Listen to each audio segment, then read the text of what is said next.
और आप चुप देखते रहे। उसके अलावा मैं आपको और एक जानकारी देना चाहता हूं।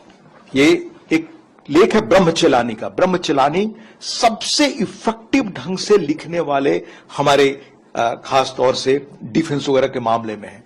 उनका यह लेख है वेजेज ऑफ मिसहैंडलिंग पाकिस्तान, 9 अक्टूबर 2013 का। इस लेख को दोबारा देश पढ़े। करेंट सेक्टर अपना जो है पाकिस्तान के बॉर्डर के साथ, वहां हमारे सैनिकों का आकर गर्दन काट ले गए आतंकवादी सैनिकों के साथ। या तो वो सैनिक थे आतंकवादी वेश में। ये सारी चीज उस लेख से मैं हवाला कर रहा हूं। उन्हीं दिनों हमारे तब के प्रधानमंत्री जी गए हुए थे अमेरिका, और उनकी बात तत्कालीन वहां पे जो राष्ट्रपति थे ओबामा साहब, उनसे होनी थी। इस खबर को छुपाई गई, देश को नहीं बताया गया कि वो बातचीत हो रही है। हमारे सैनिकों का गर्दन काटकर लोग ले गए थे। अतीत में न जाइए। मैं ऐसी 25 घटनाएं गिनाने लगूंगा जब 2004 से लेकर 14 के बीच 1000 मौके आए जब आपको कार्रवाई करनी थी। अगर आपने ये कार्रवाई की होती, 1993 से मैं गिना रहा हूं, जब बॉम्बे ब्लास्ट हुआ, उससे लेकर के मैं ये भी स्वीकार कर रहा हूं कि जब आपके संसद पर हमला हुआ था तब, उसके बाद 2004 से लेकर सीरियल ब्लास्ट होने लगे देश के हर कोने में। जहां आप निकले आपका जीवन असुरक्षित है। फिर बंबई में, और बंबई में जो कुछ हो रहा था आतंकवादी नृत्य, वो वहां से सीधे आईएसआई, वहां के सेना के हेडक्वार्टर से चलाया जा रहा था। ये दुनिया ने देखा, तब भी आप कुछ नहीं कर सके। और लिखा हुआ है शिवशंकर मेनन साहब की किताब का, मैं दस्तावेज बता रहा हूं कि हमें उस देश ने इजाजत नहीं दी। आपको ये पूछने का नैतिक हक है? हम उसके पीछे पलट कर जाएं। मैं फक्र करता हूं कि हमारे देश की प्रधानमंत्री इंदिरा जी भी रही हैं, पंडित जी भी रहे हैं। मैं अतीत में पीछे की ओर नहीं जाना चाहता, पर यह सवाल आप उठा रहे हैं तो आपको जानना चाहिए। जब चीन का युद्ध हुआ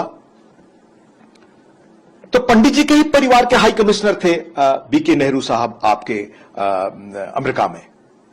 जिस बेचैनी से जॉन गैल्ब्रिथ यहां पर राजदूत थे, और तब अमेरिका के जो राष्ट्रपति थे कैनेडी साहब, वो रोज हर घंटे बयान बदलने वाले लोगों में नहीं थे। जिस तरह का पंडित जी ने पत्र उनको लिखा, जिस असहायता का, जिस अपने हालात का, अपनी बेचैनी का वर्णन करते हुए बीके नेहरू को पत्र देने में संशय था कि मैं ये पत्र पहुंचाऊं कि न पहुंचाऊं कैनेडी के पास।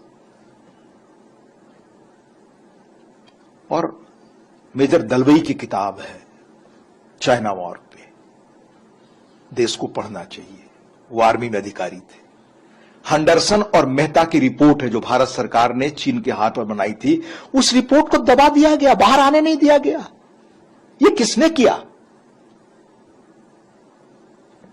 और मैं इंदिरा जी को बहादुर प्रधानमंत्रियों में से मानता हूं, पर देश ये भूल रहा है कि इंदिरा जी तुरंत चाहती थी कार्रवाई हो बांग्लादेश के खिलाफ।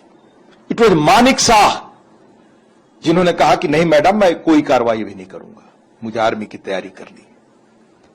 और जो डेट मानिक शाह ने दिया था उसी डेट पर युद्ध हुआ। मानिक शाह पर फिल्म है, देख लें आप कृपया। मानिक शाह को गौरव नहीं मिला। मानिक शाह उन जनरल लोगों में थे जिन पर देश को फक्र करना चाहिए। इसी तरह हमारे चीन के युद्ध में थिमैया थे, उनको हटा दिया गया। और कौन लोग बैठाए गए कॉल, और क्या क्या हुआ आर्मी में, और क्या आर्मी किस तरह से भ्रष्टाचार का केंद्र बन गई। सबसे बड़े हम हथियारों के खरीदार देश के रूप में बने रहे, क्योंकि उसमें वेस्टेड इंटरेस्ट था किन लोगों का। न जाएं हम अतीत की ओर। आज वक्त है देश बनाने का, और जिस रफ्तार से मिलिट्री पावर इकोनॉमिक पावर के रूप में उभरा है, यह दुनिया को हैरत में डाला। 11 तक आपने लाकर वेंटिलेटर पर देश को डाल दिया था। इकोनॉमिकली फ्रेजाइल 5 में आप पहुंच गए थे। 90 में आपने कंगाली में पहुंचा दिया था देश को, 82 से जो इकोनॉमिक पॉलिसी बनाई। ये तो चंद्रशेखर थे जिन्होंने देश को निकाला। तो आर्थिक रूप से, सैन्य रूप से इस देश को जिन लोगों ने असहाय और बुरी स्थिति में पहुंचा दिया, उनको तो कम से कम यह नैतिक धर्म नहीं है कि आज के उभरते भारत, जिसने दुनिया को स्तब्ध किया है अपने कामों से,